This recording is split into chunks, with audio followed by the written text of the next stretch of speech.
le roi d'Espagne dénonce la déloyauté inadmissible du gouvernement catalan. Alors que Felip V a fait preuve de fermeté dans son discours de mardi, le président catalan, Carles Puigdemont, a annoncé son intention de déclarer l'indépendance dans les prochains jours. L'Espagne est-elle au bord de l'implosion?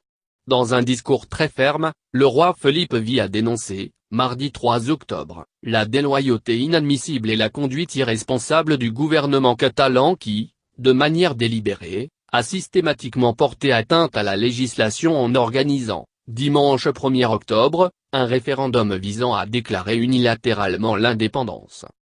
À 21 h, alors que des centaines de milliers de Catalans manifestaient encore dans les rues de Barcelone pour protester contre les violences policières qui ont émaillé la tenue du scrutin déclaré illégal par Madrid, le roi a pris la parole à la télévision pour accuser le gouvernement indépendantiste de Carles Puigdemont de mettre en danger la stabilité économique et sociale de la Catalogne et de l'Espagne.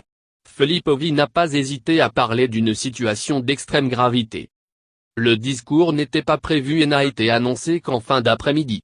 Le ton, cinglant, dur, a surpris de la part d'un monarque qui depuis son accession au trône en 2014 a plutôt choisi de maintenir un profil bas afin de protéger la neutralité de la couronne. Le gouvernement catalan s'est mis en marge de la démocratie en essayant de rompre l'unité de l'Espagne et la souveraineté nationale, a affirmé le roi. C'est la responsabilité des pouvoirs légitimes de l'État de garantir l'ordre constitutionnel et le fonctionnement normal des institutions.